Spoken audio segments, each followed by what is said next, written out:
여러분 안녕하십니까? 노무현 전 대통령이 노무현의 명예를 훼손한 혐의로 기소된 정진석 국민의힘의원에게 1심에서 징역 6개월의 시행을 선고받았습니다. 다행히 법정구속을 면했는데 자이 노무현에 관해서 과거의 노무현의 죽음에 관해서 설명을 했는데 그 글을 놓고 지금 고인에 대한 명예훼손이다라고 하면서 현역 국회의원에서 그것도 징역 6개월자 원래의 검찰 구형은 벌금이었습니다. 벌금을 구형했는데 판사가 이것을 약식벌금형으로 약식 기수를 했는데도 불구하고 이걸 정식 재판으로 돌려가지고 그리고 징역 6개월 선고했다는 것 자체부터가 다문이 감정적이다, 의도적이다 하는 지적이 나오고 있습니다.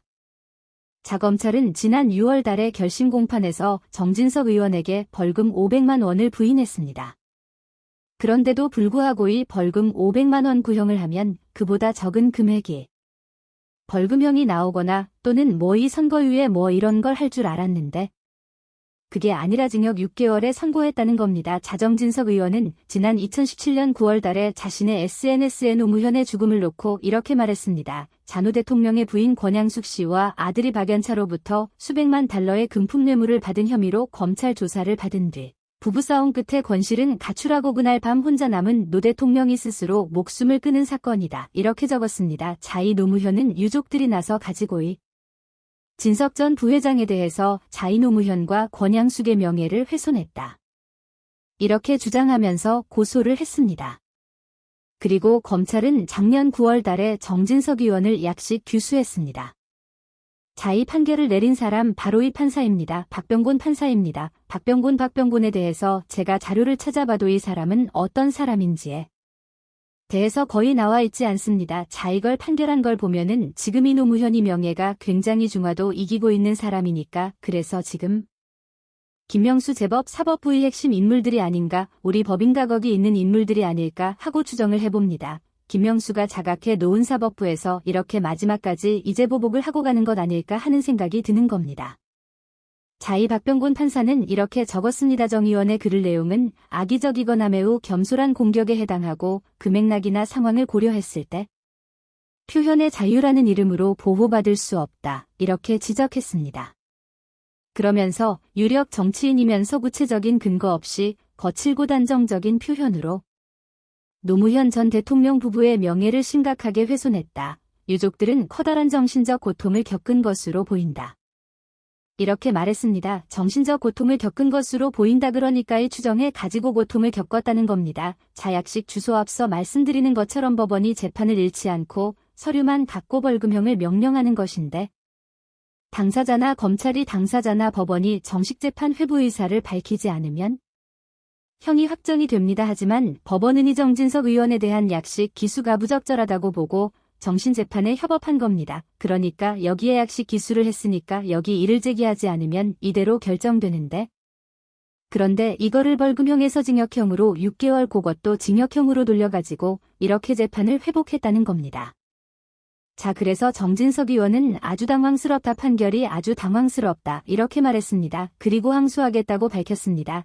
그냥 이렇게 말합니다. 노무현 전 대통령이 그 대통령이나 가족의 명예를 훼손하거나 마음의 상처를 줄 전혀 의도가 전혀 없었다. 이렇게 말했습니다. 당시에 이명박 전 대통령이 정치보복을 했다는 박원순의 주장을 반박하기 위해서 올린 거리다고 설명을 했습니다.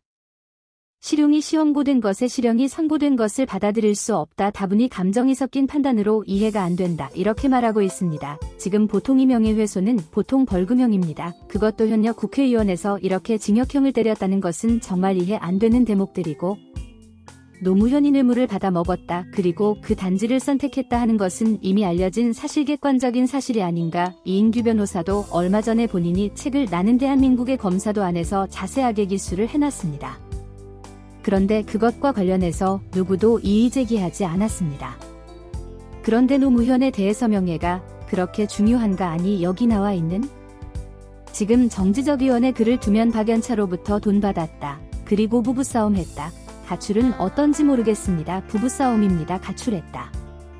그래서 극단적인 선택을 했다. 이런 건데 여기에 뭐가 틀린 내용이 있다는 말입니까? 뭐가 틀린 용기에 지금 이 노무현에 대한 명예가 이렇게 중요하다고 깃털도 건드리지 못하게 이렇게 민감하게 재판을 한다면 그동안 박근혜에 대해서 온갖 혐의 비판 박근혜에 누드화 들어온 점에서 나왔던 누드와 표창원이 기획해가지고 전수했다는 거 그것뿐만 아니라 박창원 이정유라가 박근혜 대통령의 딸이다 구술했다.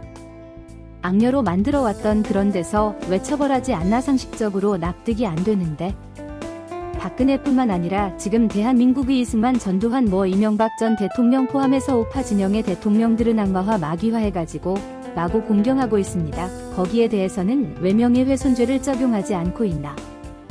정말 상식적으로 납득이 안 되는 한쪽으로 너무나 치우쳐진 판결이다 하는 겁니다.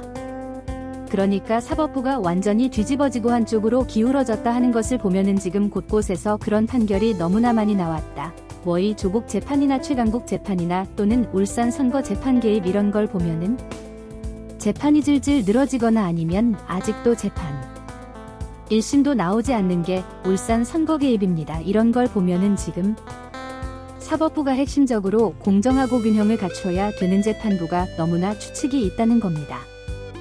자, 여기에 깜짝 놀랐습니다. 많은 국민들이 해도 너무한다. 노무현의 죽으면 너무나 객관적이고 알려진 것처럼 팩트가 아닌가. 그런데 이걸 기술했다고 해서 명예훼손이라고 하니 그럼 과거의 전두환 전 대통령은 재판받으러 갈 때 그것도 전달 돈이 본인이 책에서 조비오 신부에 의해서 사자 명예훼손 혐의로 해가지고 광주까지 내려가서 돌아가실 전까지 계속해서 재판받았습니다. 거기 갈 때 전두환 전 대통령에게 재판부 법정 안에 들어가는 길에 보면은 전두환 굴욕상이라고 해가지고 꿇어앉아 가지고 손을 뒤로 묶고는 거기에다 지나가는 애들까지도 신발로 머리를 때리고 조아리고 자우리 저기 가서 스트레스는 풀고 하자. 아버지가 그렇게 이야기해가지고 애들 데려가서 부드럽게 폈다 하는 이야기도 제가 기사를 통해서 본 적이 있습니다. 거기는 왜 명예훼손을 적용하지 않고 있는자. 이러니까 지금 사법부가 한쪽으로 완전히 뒤집어졌다. 이걸 바로 세우는 작업이 너무나 지난하다이 정부가 바뀌고 정권이 바뀌고 난 뒤에도 1년 하고도 지금 3개월 넘었는데 이런 상황에서도 아직도 판결이나 밑에 직원들 움직이는 거나 이런 거 보면은 너무나 지금 심각하다는 겁니다. 자, 언론이 안 바뀌었고 사법부가 안 바뀌었고 그리고 밑에 있는 공공기관 이기관장들이 그대로 있고 그러다 보니까 공무원들도 한쪽을 딱 기울어져 있다. 이번에 새만금 잼버리에서 보듯이 자, 이렇게 정부 돈을 받아 가지고 막이 해외여행도 다니고 크루즈 타고 다니고 손흥민 선수 축구 경기도 보고 다니고 깜짝 놀랐습니다. 그런데 정작 잼버리 관련해서 행사에 들어갈 비용이나 이런 거는 턱없이 지금 안 돼가지고 화장실도 부족하고 샤워실도 부족하고 자, 이런 걸 보면 너무나 지금 나라가 엉터리고 엉망이다 하는 것을 알 수가 있습니다. 자, 그러니까 언론이나 사법 여기가 개혁이 안 되고 정상화 안 되면 나라가 어떻게 되는지 자의 판단을 보고 나왔는데 우리 국민들 떡하고 있습니다. 이게 진짜인 줄 알고 이게 올바른 줄 알고 많은 자라는 채소들이 세대들이 착각하고 있을 것 아닌가. 정말 심각한 판결. 지금 국민들의 분노가 폭발하고 있습니다. 전기세 의원을 좋아하고 싫어하고 문제가 아니라 자, 여기에 노무현 전 대통령에 대해서 노무현에서 극단적인 선택을 했다는 거 그걸 팩트로 올려놨는데 이걸 명예훼손이라 해가지고 징역 6개월을 때리는 판사의 정체가 궁금합니다.